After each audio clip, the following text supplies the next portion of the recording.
probably wondering who's this jerk telling me why I'm still poor. So I've spent the last 8 years as a full-time equities trader, and I've given a TEDx talk and written articles on personal finance in the Financial Times, and in that period I've seen a lot of financial mistakes that if people just stop making them, they'd become so much wealthier. So this is one of the most common mistakes that I see, and also one of the easiest to fix, and it's basically paying yourself last. The first thing people do when they get a pay rise is they increase their lifestyle, so they'll get a bigger house or a fancier car, more gadgets, often financed with a loan, and at the end of the month they're finishing it with close to nothing in their bank account. What's happening here is people are getting paid more, then they're rushing to pay everyone else, such as the bank, the car company, the loan companies, and then you've got nothing left afterwards. This is where the phrase keeping up with the Joneses comes from, the idea that you need to keep up appearances and try to keep up. My neighbours drive Ferraris, Porsches and Maseratis, and it made my 14-year-old Volkswagen Polo stick out, but I'd rather that money went into investments and other assets rather than trying to impress my neighbours. What you need to do is just stop caring and focus on what matters, because wealthy people buy assets and poor people buy liabilities.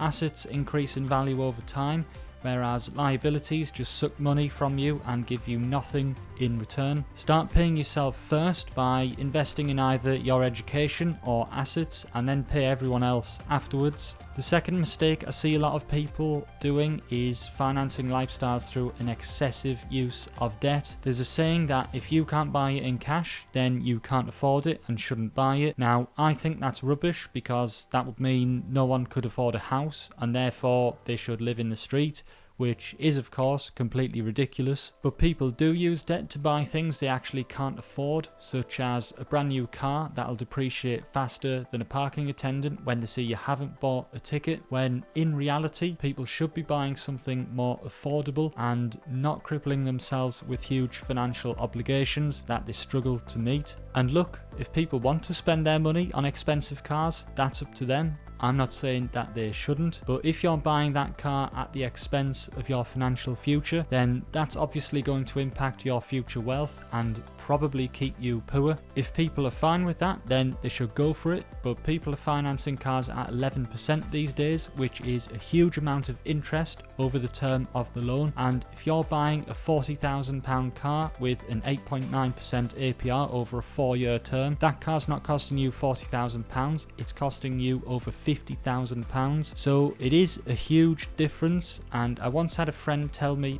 he'd sold a car to someone with a 40% interest rate, and he even told her not to buy the car because it was a rubbish deal, even though he was the one selling it and getting the commission, and she ended up paying more than triple the loan term. So if you use debt wrongly, it can seriously set you back. The third mistake is simply not having any cash buffer saved up. For example, if you're living paycheck to paycheck, which 34% of people in Britain do, what happens if you lose your job? Suddenly you can't pay off all of these loans, you can't pay off your mortgage, your credit score takes a dump because you've missed payments, and so you can't get any additional liquidity through a loan. Next thing you know, the car dealership's taking the car back, the bank is threatening to kick you out, and you could potentially end up on the streets. You absolutely need to have a cash buffer saved up, because there will be times when you need quick cash.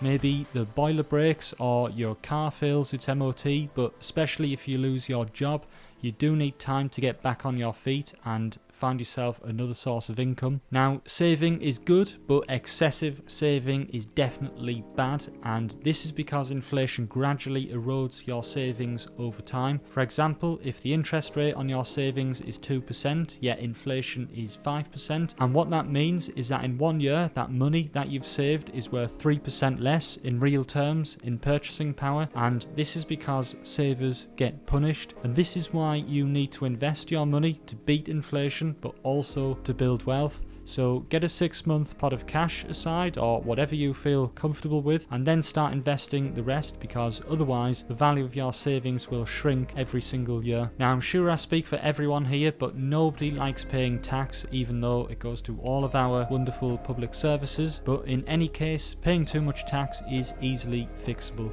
I once met a man who had a 6-figure stock portfolio and absolutely none of it was in an ISA, which meant he was constantly paying capital gains tax. If your capital is in a stocks and shares ISA, then all of your profits are tax-free, so make sure any investments are in there, and you do get £20,000 allowance every year, so use it or lose it. Another thing you can do is transfer into a SIPP, which is a self-invested pension plan.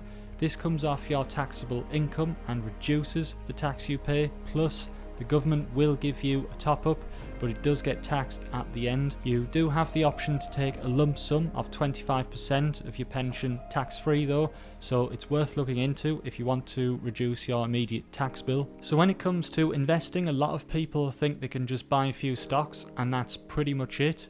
Well, they couldn't be any more wrong, and people have this idea that stocks always go up, and the reality couldn't be any more different. Look at Blockbuster, which was once a staple of a quality Friday night where your parents would let you pick a video to rent. It went bust. Or Thomas Cook, people bought that stock because everyone loves to go on holiday, and they do, or at least I do, but sadly Thomas Cook couldn't make money out of it and they went under as well. Now, I did actually warn people that Thomas Cook was going to go bust and shareholders would lose everything, but you do need to understand a balance sheet in order to do this. So if you are investing in stocks, make sure you understand financial statements. So if you were invested in either of those two companies, you would have lost everything, and that's only 2 of them. The stock market generally does go up, but picking individual stocks is not only dangerous but highly concentrated. You do need to diversify your investments, and if you don't want to do that yourself, a good place to start is an index fund like Vanguard's S&P 500 ETF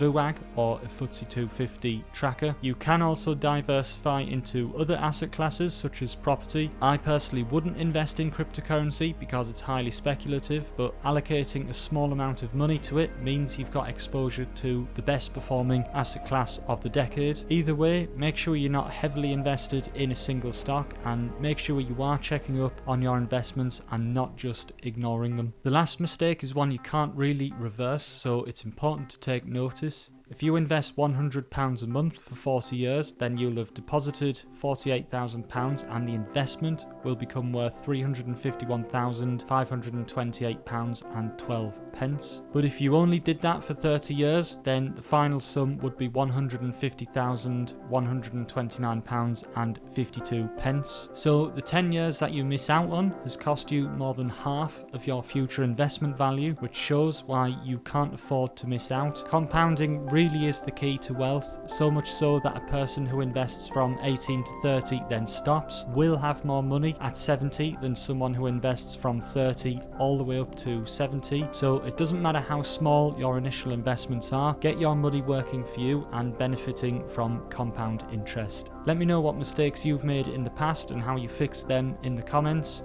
Thank you very much for watching this video, and I will see you in the next one.